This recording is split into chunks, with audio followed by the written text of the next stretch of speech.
میرا سیاست سے کوئی لینا دینا نہیں ہے اور میں 9 مئی کے واقعات کی شدید مذمت کرتا ہوں۔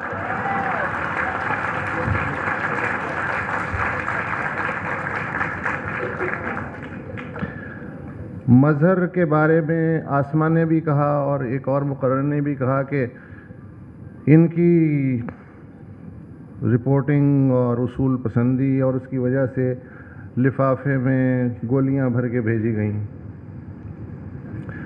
تو بھائی جب آپ لفافہ قبول نہیں کرو گے تو لفافے میں اور کیا آئے گا؟ پھر یہ بھی کہا گیا کہ جی متوازن جرنلسٹ ہیں، غیر جانبدار جرنلسٹ ہیں۔ میرے حساب سے جرنلسٹ کا متوازن اور غیر جانبدار ہونا یہ خوبی کی نئی بات ہے، یہ عیب ہے۔ اس لیے کہ آپ کیسے متوازن ہو سکتے ہیں جب لوگ غیر متوازن ہوں؟ آپ کیسے غیر جانبدار ہو سکتے ہیں جب آپ کے سامنے زیادتی ہو رہی ہو؟ آپ کو جانبدار ہونا پڑتا ہے اس کے لیے جس کے ساتھ زیادتی ہو رہی ہے۔ اس لیے اچھی بات یہ ہوگی کہ اگر آپ نہ متوازن ہوں نہ غیر جانبدار ہوں۔ غیر جانبدار ویسٹرن میڈیا ہے اگر غزہ ہو، ورنہ وہ بھی غیر جانبدار نہیں ہوتا ہے۔ اور پاکستان میں ایسے بہت سے ایشوز ہیں کہ میرے خیال میں وہاں صحافی کا غیر جانبدار ہونا جانبدار ہونے سے بھی زیادہ برا ہے۔ اس میں نو گو ایریاز ہیں، انسانی حقوق کے بے شمار ایشوز ہیں۔ ہم یہ نہیں کہہ سکتے کہ ہمارا ان سے کوئی تعلق نہیں ہے۔ اگر ہمارا اس سے کوئی تعلق نہیں ہے تو پھر ہمارا صحافت سے بھی کوئی تعلق نہیں ہے، سیدھی سی بات ہے یہ ہے۔ جہاں تک سیاست کا تعلق ہے تو سیاست ہمیشہ سے ہی اس ملک میں 100 میٹر کی بجائے ایک ہرڈل دوڑ رہی ہے، اور ہر دفعہ رکاوٹیں جو ہیں وہ بدل دی جاتی ہیں۔ ایبڈو لگا دیا جاتا ہے، اس کے بعد ایمرجنسی لگا دی جاتی ہے اگر ایبڈو سے کام نہیں چل رہا، پھر اس سے بھی اگر کام نہیں چل رہا تو پہلے احتساب ہوگا پھر انتخاب ہوگا، وہ چھلنی ایک لگا دی جاتی ہے۔ اس سے بھی کام نہ چلے تو پھر 58(2) بھی آ جاتی ہے۔ اس سے بھی کام نہ چلے تو 62-63 کے تحت جو سب سے کاذب آدمی ہے وہ میرے بارے میں فیصلہ کرتا ہے کہ میں صادق اور امین ہوں یا نہیں ہوں۔ اس سے بھی کام نہیں چلتا ہے تو پھر وہ کہتے ہیں کہ جی ووٹر تو خیر جاہل ہیں لیکن کینڈیڈیٹ کو تو کم از کم جاہل نہیں ہونا چاہیے، تو گریجویٹ تو ہونا ہی چاہیے۔ تو پھر ایسے ایسے گریجویٹ سامنے آتے ہیں 2002 میں کہ اس کے بعد وہ شرط جو ہے وہ خود بخود ہی کہیں غائب ہو جاتی ہے۔ اس سے بھی کام نہیں چلتا تو پھر نیب کی چھلنی کریٹ ہوتی ہے کہ اس میں سے چھن کے جاؤ گے تو ہم تمہارے ساتھ کوئی بات کریں گے۔ اس سے بھی کام نہیں چلتا ہے تو پھر کہتے ہیں ٹھیک ہے آپ الیکشن میں حصہ لے لیں لیکن ہم آپ کو انتخابی نشان نہیں دیں گے۔ اس سے بھی اگر کام نہ چلے تو مجھے بتایا گیا ہے کہ بحیرہ عرب میں ایسی 10-15 شارکیں ہیں جو 27 تاریخ کو ٹھیک 4:30 بجے انٹرنیٹ کی تار کاٹ دیتی ہیں۔ میرا جو بیک گراؤنڈ ہے وہ انٹرنیشنل ریلیشنز کا ہے، مظہر جانتا ہے۔ میں نے جو ہسٹری پڑھی ہے اسٹیٹس کی اس میں نے ویلفیئر اسٹیٹس پڑھی ہیں کہ ویلفیئر اسٹیٹ ہوتی ہے. اس میں نے پڑھا ہے فاشسٹ اسٹیٹ بھی ہوتی ہے, اور اس میں نے پڑھا ہے کہ ہائیبرڈ اسٹیٹ بھی ہوتی ہے. لیکن پہلی دفعہ مجھے یہ پتہ چل رہا ہے کہ چھچوری ریاست بھی ہو سکتی ہے, جو چلمن سے لگی بھی ہے, سامنے بھی نہیں آ رہی ہے. سیدھا سیدھا کہہ دو یار تو یہ کام نہیں کر سکتا, اس میں کیا قباحت ہے, ماضی میں آپ یہ کر چکے ہیں. اب آپ کو جو ہے نین تارا بن کے گھونگھٹ نکال کے وہی حرکتیں کرنے کی کیا ضرورت ہے؟ سیدھا سیدھا سامنے آئیں. ہم نے پہلے بھی صبر کیا, ہم آگے بھی صبر کر لیں گے. ہم میں کچھ اور خوبی ہو نہ ہو, لیکن صبر کی خوبی تو بڑی مثالی ہے. ہم نے ایک ایک چیز کو جو ہے, ایک ایک تجربے کو برداشت کر لیا ہے.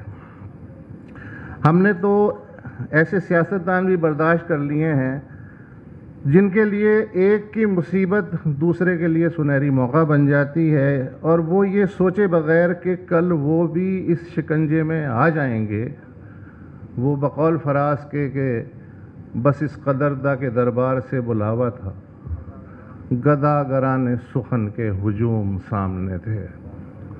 رول ان کے چینج ہوتے رہتے ہیں, اور پھر آخر میں مجبور دلہن بن کے وہ سائن کر دیتے ہیں جو کاغذ سامنے پڑا ہو. یہ جو جسے ہم کہتے ہیں اسٹیبلشمنٹ یا عسکری قیادت یا ہائیبرڈ سسٹم یا تالے آزما, کچھ بھی کہہ لیں, یہ بات درست ہے کہ 70 کے جو الیکشن ہوئے تھے وہ ریلیٹیولی چونکہ پہلی دفعہ ون مین ون ووٹ کا مزہ چکھ رہے تھے عوام بھی اور حکمران بھی, تو دونوں کو نہیں پتہ تھا کہ کیا کرنا ہے. تو انہوں نے بھول پن میں جو ان کے دل میں آیا کہ جی یہ اچھا ہے اس کو ووٹ دے دیا. اور یہ بات بھی درست ہے زبیر صاحب کی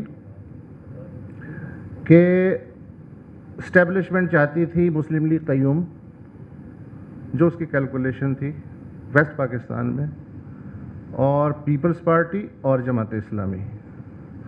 اور ایسٹ پاکستان میں جو انٹیلیجنس رپورٹس آئی تھیں ان میں عوامی لیگ کو سادہ اکثریت ملنی تھی, نیشنل عوامی پارٹی جو تھی بھاشانی صاحب کی اس کو نمبر 2 آنا تھا, اور پھر یہ جماعت اسلامی اور جو دیگر جماعتیں ہیں اس کا یہ سلسلہ ہونا تھا.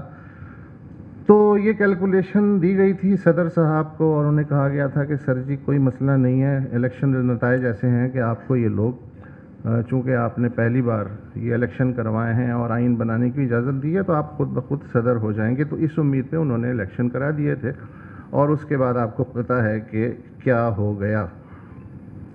تو اس سے سبق حاصل کیا, ایسا نہیں کہ سبق حاصل نہیں کیا. کیلکولیشن جو تھی وہ انتہائی بری طرح سے جب گڑبڑ ہو گئی تو اس کا تو وہ کچھ نہیں کر سکتے تھے, تیر ہاتھ سے کمان سے نکل چکا تھا. انہوں نے کہا جی آئندہ ہم ایسا نہیں ہونے دیں گے. ایوب خان بالکل درست تھا, ان لوگوں کو ووٹ دینے کی بالکل تمیز نہیں ہے, انہیں اپنا اچھا برا بالکل نہیں پتہ ہے, اور اس نے جو ہے اسی لیے بیسک ڈیموکریسی کی لیبارٹری سے ان لوگوں کو گزارنے کی کوشش کی, لیکن ان کو ککھ عقل نہیں آئی ہے. لہٰذا ہم ان کو فیصلہ کرنے دیں گے بیلٹ ڈالنے کی حد تک, بیلٹ باکس کی حد تک, لیکن جو اصل فیصلہ ہے وہ ہم ہمیشہ شام کو 5 بجے پولنگ کے خاتمے کے بعد کریں گے. تو یہ ایک فارمولہ موٹا موٹا سا طے ہو گیا, اور ان کے ذہن میں شاید کسی نے ان کو یہ مقولہ بھی بتا دیا ہو کہ کتنے ووٹ پڑے اس کی اہمیت نہیں ہوتی, کتنے گنے گئے اس کی اہمیت ہوتی ہے.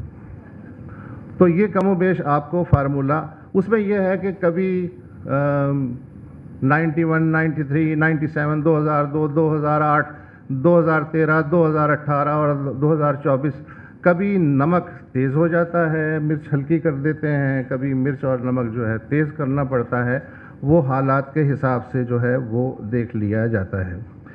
تو اس دفعہ بھی یہی ہوگا۔ اور ایک اور چیز جو سیکھی گئی تھی 70 کے الیکشن کے نتائج سے، کہ اب کسی کو کھلا ہاتھ نہیں دینا ہے۔ بھٹو صاحب نے بہت تنگ کیا تھا انہیں شروع میں، تو اب جو ہے جو بھی بنے گا اس کے ساتھ چھوٹے چھوٹے مقناطیس لگا دیے جائیں گے، علاقائی پارٹیوں کی شکل میں، چھوٹی قومی پارٹیوں کی شکل میں، مذہبی تنظیموں کی شکل میں، اور وہ مقناطیس جو ہیں وہ بیلنس آف پاور جو ہیں وہ قائم رکھیں گے۔ تو ہماری جو ہیں ایک تو کسی نے کہا تھا کہ ہماری جو ہے 2 ایکسپورٹس ہیں، ایک تو کپاس ہے اور دوسری ہے ہائبرڈالوجی۔ تو اب دیکھتے ہیں کہ آگے کیا ہوتا ہے۔ سہیل وڑائچ نے آپ کی کتاب میں جو لکھا ہے تبصرہ، اس میں انہوں نے لکھا ہے کہ مظہر عباس کا سینہ رازوں سے بھرا ہوا ہے، اب وقت آ گیا ہے کہ وہ مرتضیٰ بھٹو کے قتل، بے نظیر بھٹو سے ملاقاتوں اور MKM کی اندرونی کہانیوں اور لڑائیوں کا احوال بھی لکھیں۔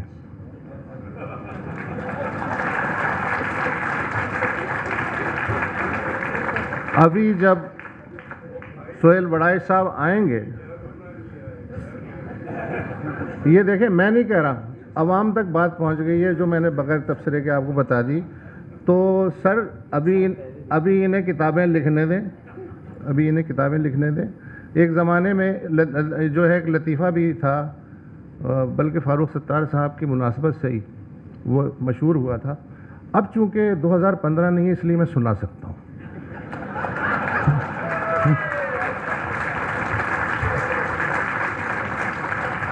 وہ یہ تھا اچھا لطیفہ ہوتا ہے، یہ نہیں تردید مت کیجیے گا کہ یہ حقیقت تھی، حقیقت نہیں تھی، یہ لطیفہ ہے کہ جی فاروق ستار صاحب نے اعلان کیا ہے کہ وہ مسلم لیگ نون میں شامل ہو رہے ہیں، ان کی نماز جنازہ کل سپہر 4:30 بجے ادا کی جائے گی۔